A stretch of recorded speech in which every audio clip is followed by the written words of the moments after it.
Steve, Russia, Ukraine, we're making a lot of progress. Could you explain that? The Ukrainians actually said that we've made more progress since Geneva than they've seen in the last 4 years of that conflict. So we had 5 Russian generals last Sunday in Abu Dhabi with Jared I and Dan Driscoll, and we think we made a lot of progress. The talks will continue in about a week, but lots of good things happening between the counterparties discussing the land deal. They're talking together. We have a security protocol agreement that's largely finished, a prosperity agreement that's largely finished, and I think the people of Ukraine are now hopeful and expectant that we're going to deliver a peace deal sometime soon. And because of the cold, extreme cold, they have the same that we do. I personally asked President Putin not to fire on Kyiv and the cities and towns for a week during this. It's extraordinary. It's not just like cold, it's extraordinary cold, record-setting cold. Over there too, you're having the same. It's a big pile of bad weather, the worst. But it was really. They said they've never experienced cold like that. And I personally asked President Putin not to fire into Kyiv and the various towns for a week. And he agreed to do that. And I have to tell you, it was very nice. A lot of people said, don't waste the coal, you're not going to get that. And he did it, and we're very happy that they did it. That's correct. Because on top of everything else, that's not what they need, is missiles coming into their towns and cities. So I just thought I should say it. I thought it was a very good thing. And Ukraine was, almost they didn't believe it, but they were very happy about it, because they are struggling badly. I think it shows, Mr. President, how you provide an overarching sort of presence in these negotiations. The Ukrainians never thought it could happen. The Russians are doing things maybe that people wouldn't give them the credit for doing, and I think it always comes down to your indomitable spirit. Mm-hmm. Well, it was a good thing. You know, if you think it's cold over here, they say in Ukraine you can add another 20% to it. It was very cold place anyway, but this was, they see numbers that were so, they'd never seen numbers like that, cold numbers like that. So it was, I thought I should mention it. Could I ask Scott Bessett, we have so many things happening, could I ask you to maybe say a few words, please? Yes, sir. So the one big beautiful bill that was passed on July 4th last year, we're starting to see the effects kick in. You mentioned the great economy. One of the things in the one big beautiful bill, Mr. President, it was an honor to host you, and as you said, the best rapper in the world, Nicki Minaj, at yesterday's Trump Accounts Summit. We've now had 1 million people sign up for Trump accounts just this week. We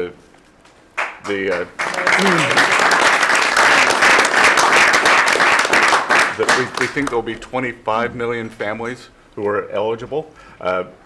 The segment that you and she did has 1 billion hits, 1 billion hits on the internet. So we're telling everyone, go fill out form 4547, trumpaccount.gov.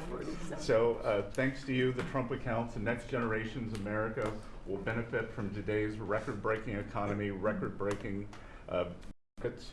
Sir, when we came in, the Biden administration had destroyed the American people with the 3 I's: immigration, inflation, and interest rates. Immigration, check, you close the border.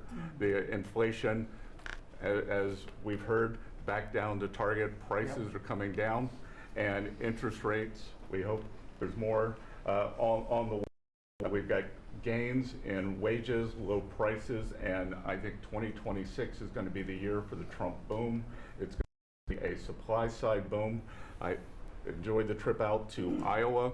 In the diner, the staff there was thanking you for the no tax on tips, and they're expecting big refunds from that. We saw the CEO of John Deere, who said, thanks to your tariffs, new plants in Indiana, Carolina coming. 2 massive plants built by John Deere, and he's the chairman and CEO, wonderful guy. And I said he was at the event we had in Iowa, which is appropriate, John Deere, Iowa. But I said to him, so what are you doing? He said, we just announced 2 massive plants. In fact, they're going to have 1 plant for excavators. And He said there hasn't been an excavator built in this country in 50 years or something. He said they're taking it out of Japan and they're moving it into the United States. Two very big plants. And I said, so why are you doing it? He said, because of you and because of tariffs. I said, if we didn't have tariffs, would you be doing it? He said, absolutely not. So it's very important, and I hope we're going to be successful with the Supreme Court case, because we're waiting, and we're taking in hundreds of billions of dollars, and we don't want to give it back, number one. And number two, and you know, the people that are fighting us on that case, by the way, are China-centric. These are people that are for China, but they're also outside of the United States. These are countries that have ripped us off for years and years, charging us tariffs. And now we're doing an amazing job, and we're getting it back. We're getting it all back and then some. And they're the ones that are leading that lawsuit that we have in front of the United States Supreme Court. So it's a very important lawsuit for our country. And hopefully it's going to work out. We're waiting a long time, but hopefully it's going to work out. We've taken in hundreds of billions, even trillions of dollars, and certainly we've taken in trillions of dollars of, you know, a big part of that $18 trillion that's coming in is because of tariffs. They're coming in, they're building because they don't want to pay the tariff, and the tariffs are very, you know, steep. They could be much steeper. You probably saw I put out a truth today, and the tariffs could be much steeper. We've been actually very nice about it. But even being nice about it, we've taken in hundreds of billions of dollars, and honestly, they've given us tremendous national security. The power that we have because of that, they have given us tremendous strength and national security. Go ahead, Scott.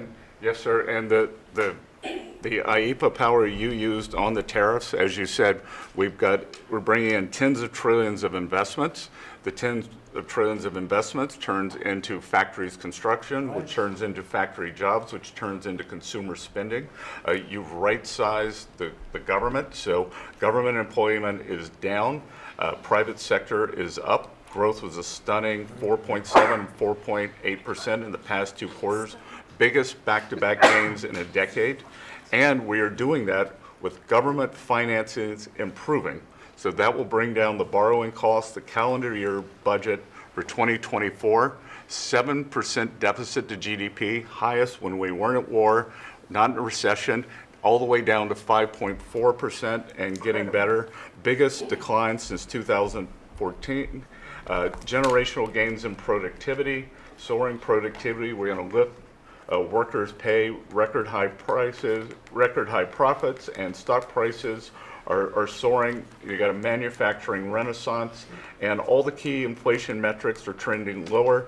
Over the past 3 months, the consumer price index is just 2.1, and core prices are even lower at 1.6, and I think that could trend below 1, given energy, as you talked about, the pharmaceutical discounts, and rents. So we're expecting a great year in 2026, Mr. President.